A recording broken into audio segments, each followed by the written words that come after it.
你不在案发现场，凭什么认定双方发生关系就是强奸呢？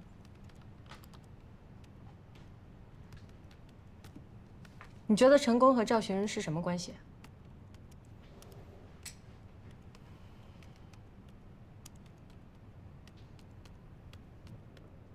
事发当晚，你是怎么得到陈宫和赵寻返回大成住所的信息的？那天中午我突然被开除，走的也比较匆忙，很多私人物品也都还留在大厂。然后徐经理给我打电话说，帮我收拾出来了，有时间过去取一趟。我就想挑个程总不在的时间，避免尴尬。徐经理说当晚就行。程总刚好有个应酬。那天我也是刚找到送外卖的工作，下班都已经很晚了，还要把行李送到骑手宿舍。我想返回大城的时候是晚上11点。徐经理突然给我打电话说别过去了，程总要带着赵助理回来。我就这样知道了。你不在案发现场，你怎么知道他们发生关系了？你又凭什么认定双方发生关系就是强奸呢？我猜的。猜的？根据什么这么猜测啊？没什么根据啊，就感觉。这3个月以来，公司上下疯传嫌疑人和受害人是恋爱关系，你听到什么又看见什么，让你的认知这么与众不同，甚至截然相反，让你感觉赵寻不接受成功的追求，最后还发生了你认为的强奸。我就是一个保护程董的小保安，我能知道什么呀？别人见到什么我就见到什么。程董又是个公众人物，他平时还挺会保护个人隐私，行为举止也挺谨慎的。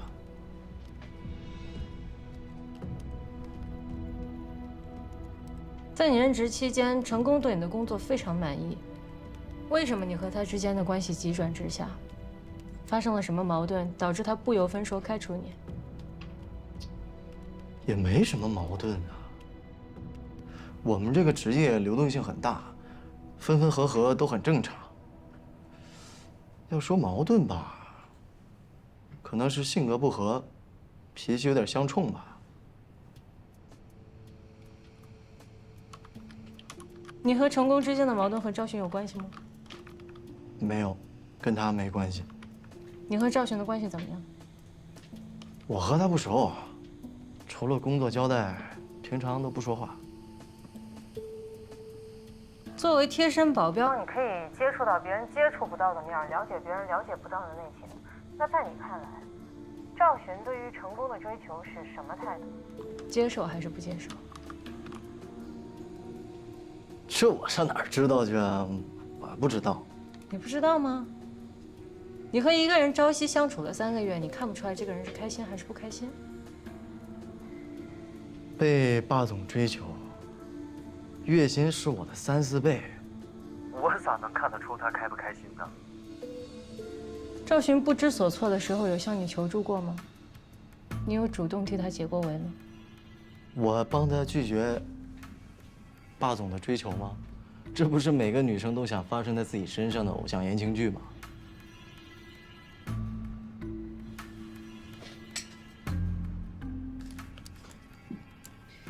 事发前3天，2020年7月22日晚，成功在顶楼召集雪茄酒局。当晚出席的工作人员只有你和赵寻2个人。散场后，成功不肯放赵寻离开，发生了肢体接触，但他明确表态让你走。你并没有服从命令，而是强行打断，这也变相阻止了成功对赵寻进一步的侵犯。你是故意的吗？是在保护赵寻吗？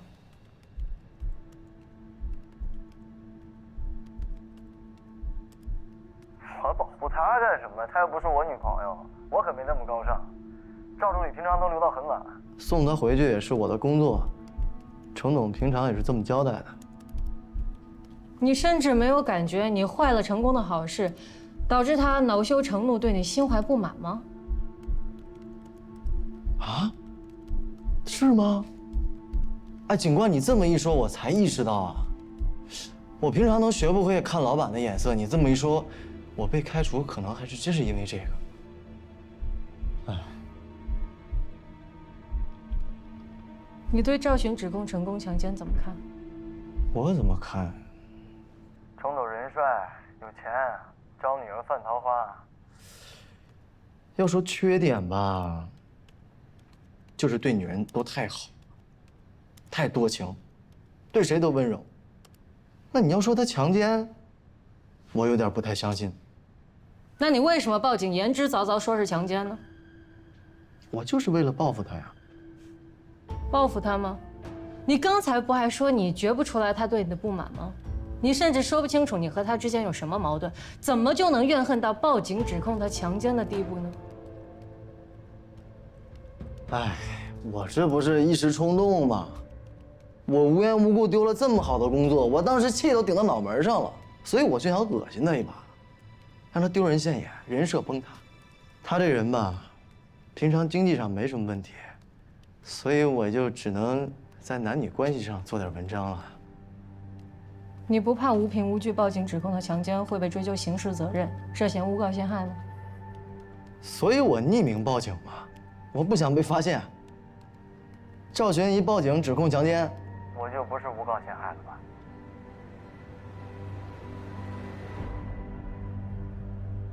你真该感谢他帮了你啊，不然就凭你说的这些，足以构成诬告陷害。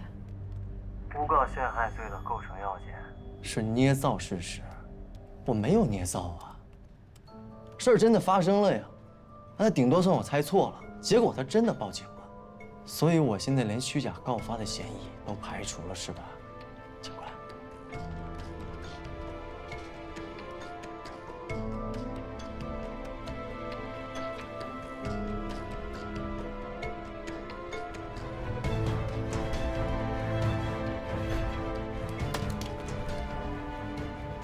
听懂吗？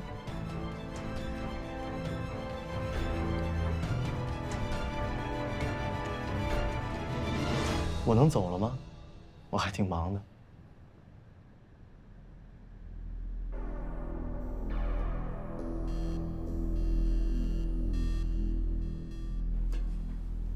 最后一个证人，也是最重要的一个拼图，被你找到了，拼上了。还是缺少一锤定音的证据啊！我始终不相信那个匿名报警人能够提供什么铁证。毕竟强奸案往往没有证人现场目击，有的只是双方供述。但他是唯一看到真相的人，至少能够印证任何一方说法的真实性。结果什么都没有。我不怀疑赵寻说的是真话，但真话不代表证据。你赶紧想想撤案放人吧。赵寻3次自救逻辑自洽，证词是可以被采信的。但那不是唯一的结论，还有其他的可能啊。整个过程不直接，不确凿。其实你心里非常清楚，赵寻哪怕说一次不，一个让成功不能误会，也让他无法否认的，我不愿意。一次就够了。一个女人的反抗，居然是不敢让位高权重的人察觉到她在说不，然后陷入无法自证的困境。就是这样。你去办取保候审吧，先把人放了你还能继续侦查。秦大找我去开会，你抓紧啊。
对。起床了。哦，天快黑了，睡了多久？你咋该这样咕咕叫了？头还疼吗？好多了。那赶紧起来用膳吧。我去漱口。好。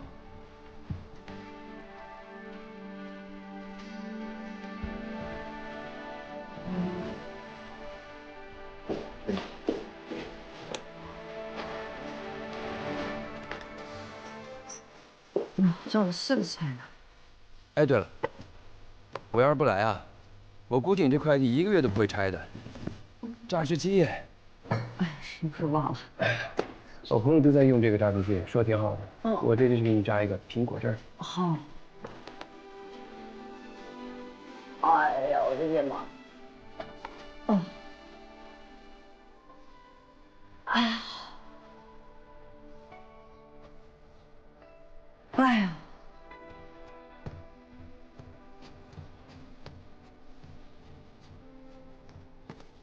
怎么吃饭还工作啊？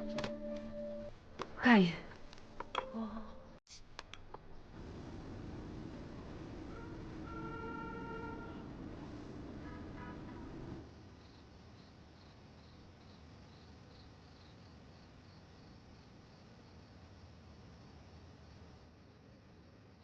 快要10点多了，你该回去了吧？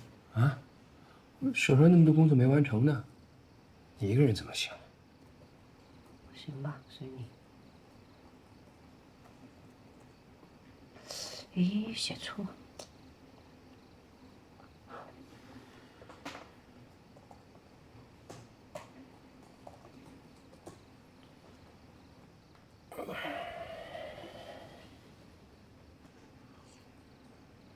老大。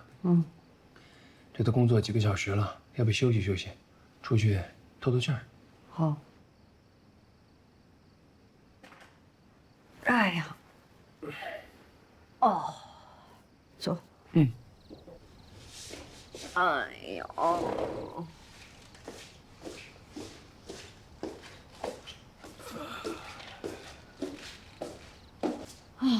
哎，今天月亮还挺圆的啊。哦，今天是15嘛？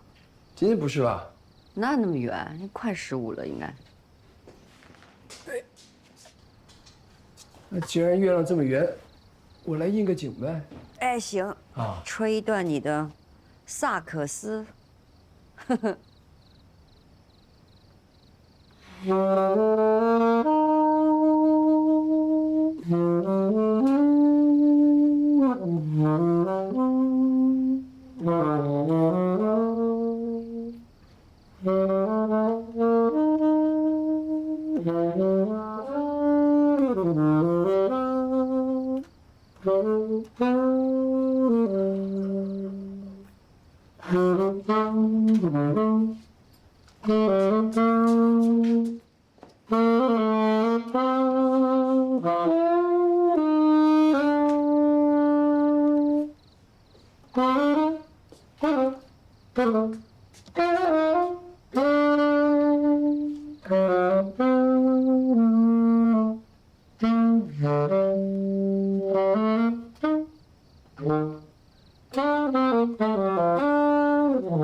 坐。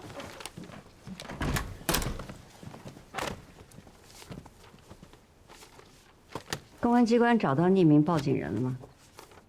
你为什么偏偏要在这个时候问这个问题？感觉，我就觉得要在这个时间点问这个问题。陈工是被刑事调查了，但是他依然会指控匿名报警人诬告，所以我觉得他有权利知道报警人的动机、身份的调查结果。没错，我们找到他了。但现阶段，警方依然决定保密他的身份和动机。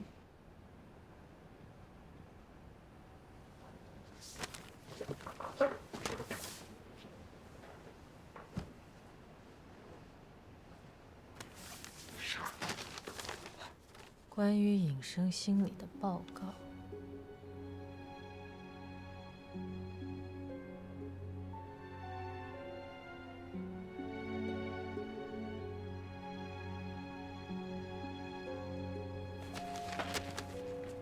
你怎么知道报警人是尹生？调查呀。那你又怎么知道我们找到他了呢？感觉。不是推测。我无从判断，也不知道尹生会给公安机关提供什么样的证人证言。我的工作只是调查他的报警动机，分析他的人格心理，从他的日常生活、工作和情感经历里寻找行动成因，从而形成分析报告。也希望这份报告可以帮助入司法机关判断他证人证言的真实性和证明力。大致得出什么结论？我认为他把自己的情感经历投射到了嫌疑人和被害人的关系里，主观臆断，认知有误，所以他的证人证言证明力极低，真实性存疑。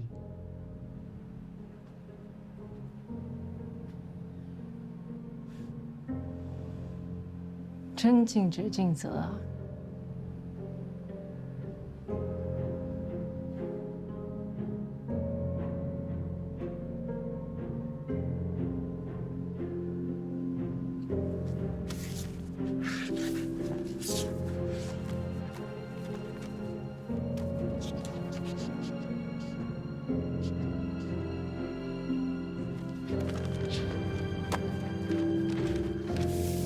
你可以去看守所领人了。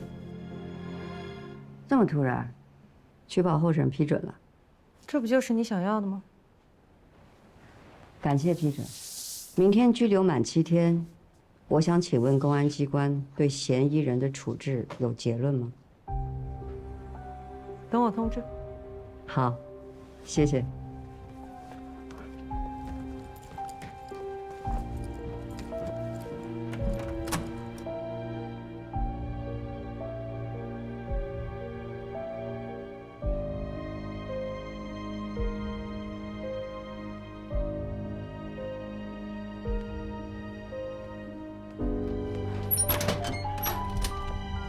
1120到。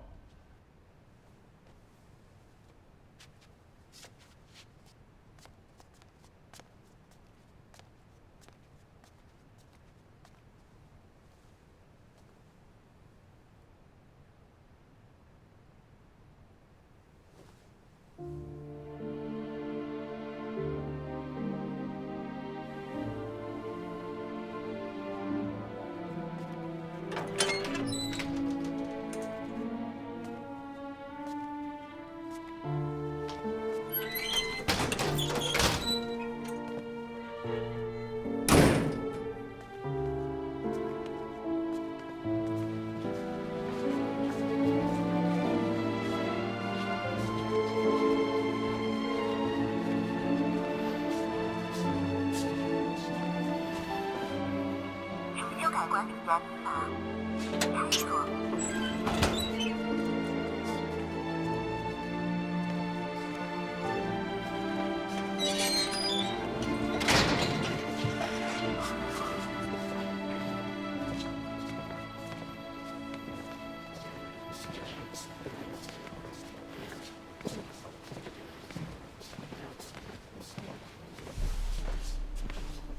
修改管理员密码。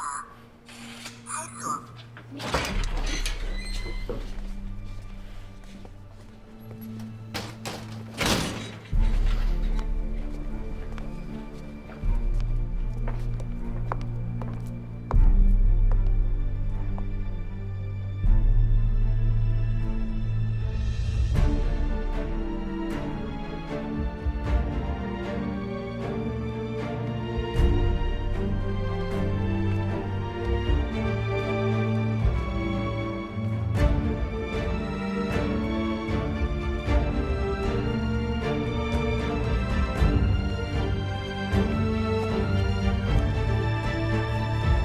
姓名？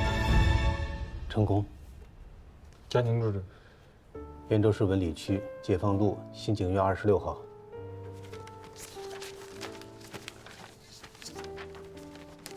谢谢。千万别再回来了啊！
陈先生。先生，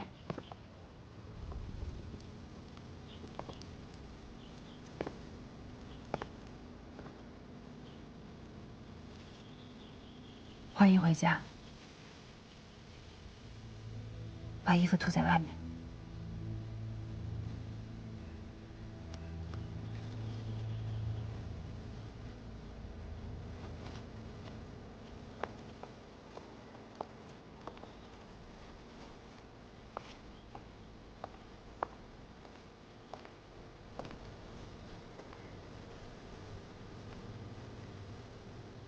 裤子也要脱。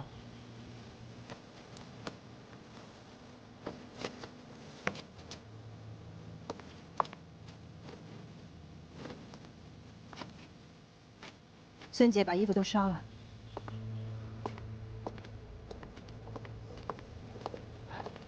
为何后面这样烧？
仙仙，我们俩6天都没见面了，记得我6天前跟你说的话吗？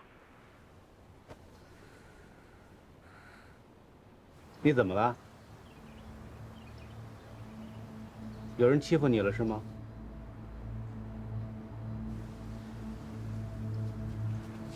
儿子，听我说，有人欺负你的话，不要跟他们打，也不要去争辩。记住他们，等爸爸过去之后，一个一个找到他们，替你拿回公道。儿子，坚强一点。那先这样，拜拜，轩轩。拜拜。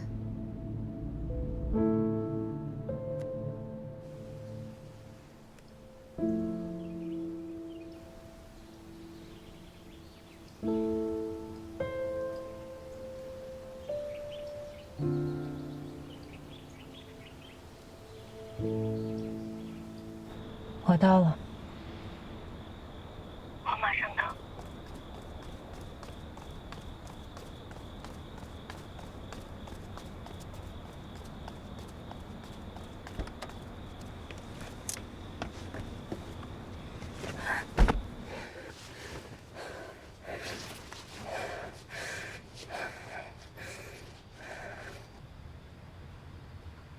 看到新闻了？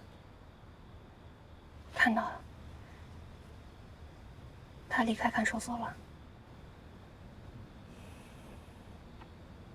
下午回家了。好突然啊！你们找到隐身了吗？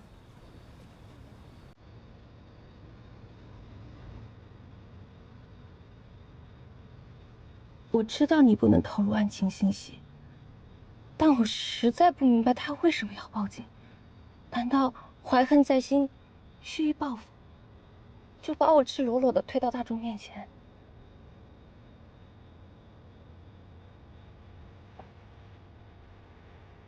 我不怨他，我报警是自己的决定，他没有替我作证的义务。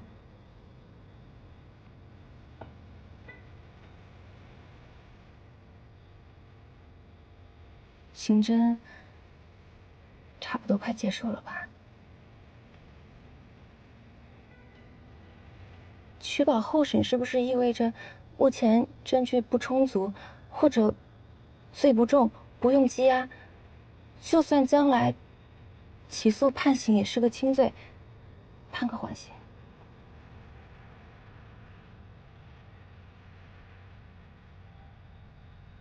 但也意味着案件没有结束，公安机关会继续收集新证据，不排除嫌疑人会被重新收监、起诉判刑的可能性。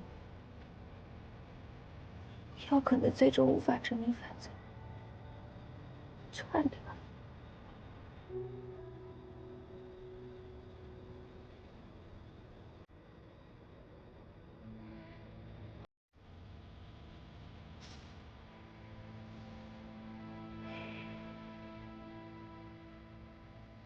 没事，我拍过身了，也抗争过。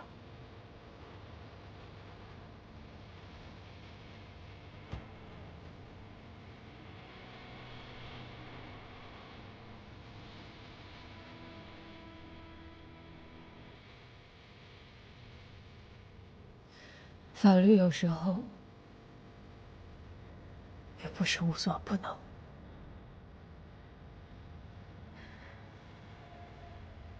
法律帮的是一清二楚的人，可我偏偏没做到一清二楚。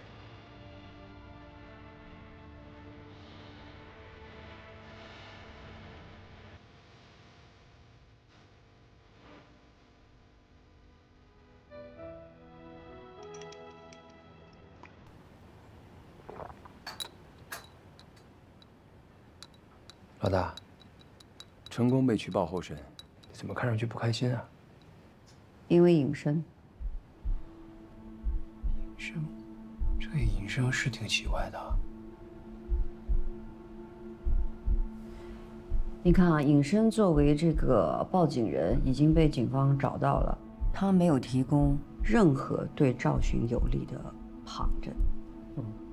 他但凡说了一点点，警方也不可能让陈功取保候审。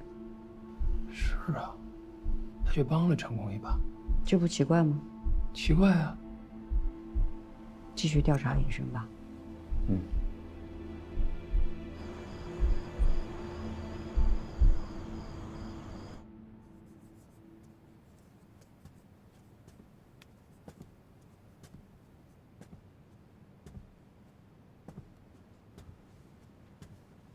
喝点牛奶，谢谢。吃点坚果。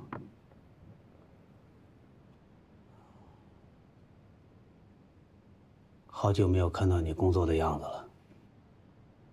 明天股票复牌，还要多做一些预案。哦，复牌前我最大的贡献，就是获得了取保候审。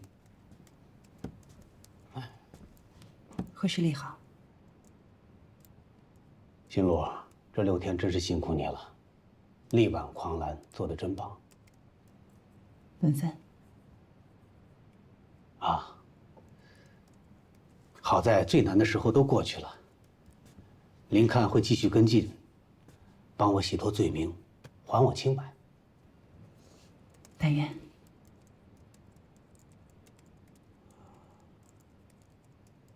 这次由于我给你、给轩轩，还有给公司带来了巨大的伤害，我都不知道自己有没有资格请求你们的原谅。还好了，都扛过去了。轩轩受的影响比较大，看来你要花很多的时间和精力，好好修复跟他的关系。我这边没有你想象的严重，都习惯了。你这句习惯了，真让我惭愧啊！这么多年，当董事长、当名人，还算称职。做父亲，做丈夫，真的是不及格。哦，这次我在里边6天，我把我的前半生反反复复、仔仔细细的想了无数遍。我突然发现，我的身体、心理都发生了巨大的变化。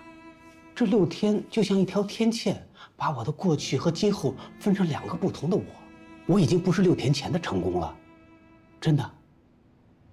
所以，新路，你能不能慎重的考虑考虑？咱们别离婚了，好吗？你后悔答应跟我离婚了？不是，我从来就没有想过跟你离婚。之前不答应，是因为我们确实有利益的捆绑。现在我不愿意离婚，是因为这6天让我意识到，我差点毁掉我这辈子永远无法复制的美好。我的事业，我的家庭，我的婚姻。这也是人事重建的需要吧？毕竟比起夫妻反目、婚姻分崩离析，回头是岸更加符合公众的期待，也对你更加有利呀。我不否认有利益的层面，但更多的是我内心的渴望。真的。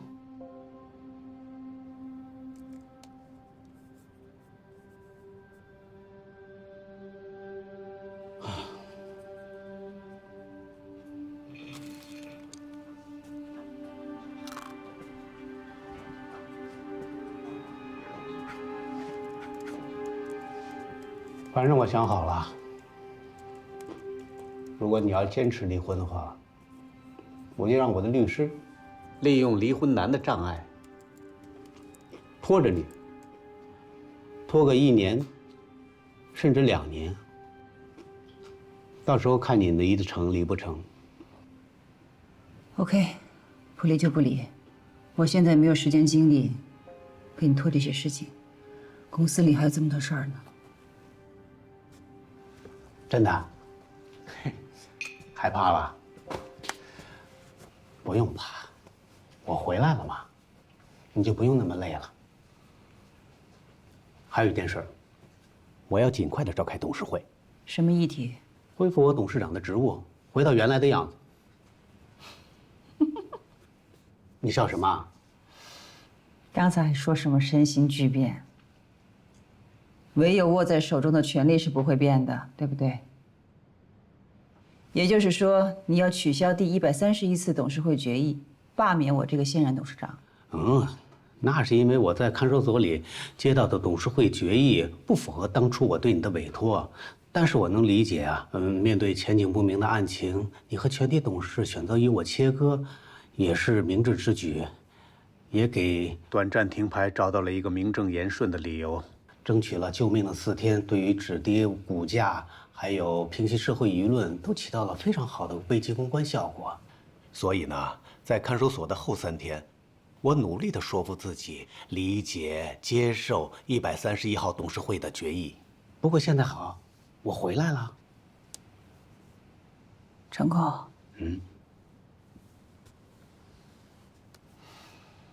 你回来了，但你的犯罪嫌疑并没有解除。就算犯罪嫌疑解除了，你个人的负面的形象带给公司的负面影响，在相当长的时间里是不会消除的。你什么意思？我解除犯罪嫌疑的话，也不能恢复董事长的职位了。1年2年，短期之内，是这样的。那能接替我的人是谁呀？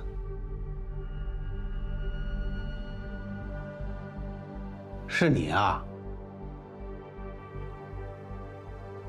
想听我给你一个意见吗？你讲啊。暂时隐退。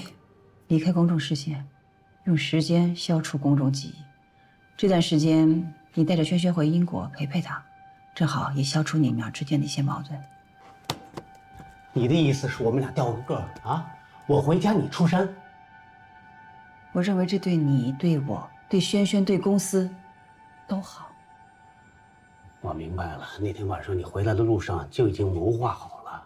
以解除一致行动人要挟我离婚，分我1半的股权，就是为了抢我董事长的位置，布局谋偏。我突然被刑拘，你连到手的制衡权都用不上了，直接煽动全体董事，直接罢免我。你知道我最在意这个，你偏偏跟我抢。我没有跟你抢，我找回来的只是丢失了10年的自己。对不起，你要是不放弃董事长的位置的话，我就会在公司董事会跟你开战。成功，你能不能不要再折腾自己的荷尔蒙了？你看，你把身边所有的人，把他们的人生、事业和生活搞得一片危机。现在危机还没有过去，你还想折腾集团管理层？谁折腾了？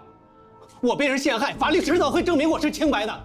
我才是形象、名誉、地位的受害者。我只不过想拿回自己的东西，我怎么就成折腾了？停！我不想跟你吵架，起码今天晚上请给我一个亲戚。线上这么多人等着我做决定呢。力不能逮，你可以随时回卧室休息啊！你不要那么操劳，你不心疼自己啊？你是不相信我会做得比你更好吧？我相信啊，6天可以，时间长了你肯定不行。做得好不好，时间会说了算。谁当董事长，董事会上投票做决议。所以现在请你离开，我要工作了。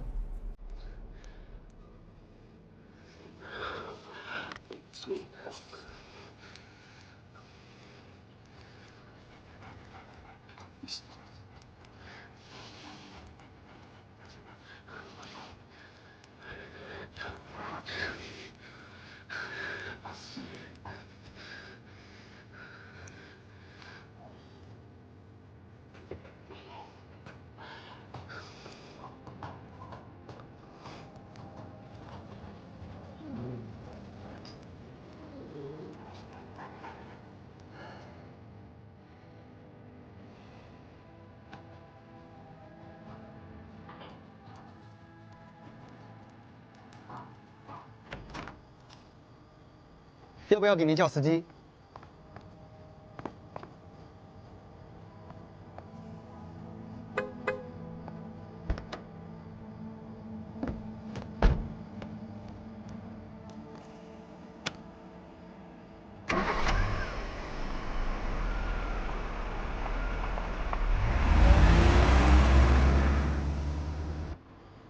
我就知道你一出来就会因为股权和董事长的问题跟他争斗，但是没想到，第一天晚上你们俩就杠起来了。我也没有想到。那你想怎么办？我决定明天召开董事会。你不事先私底下先做一些功课吗？你有把握5位董事都会站在你这边？5天前，他们可是全体投了你的罢免票。我知道。5天前我被带走，他们集体跟我切割，那是为了保护自己的利益，还有公司的利益。我能理解，我不怪他们。但是现在不一样，我回来了。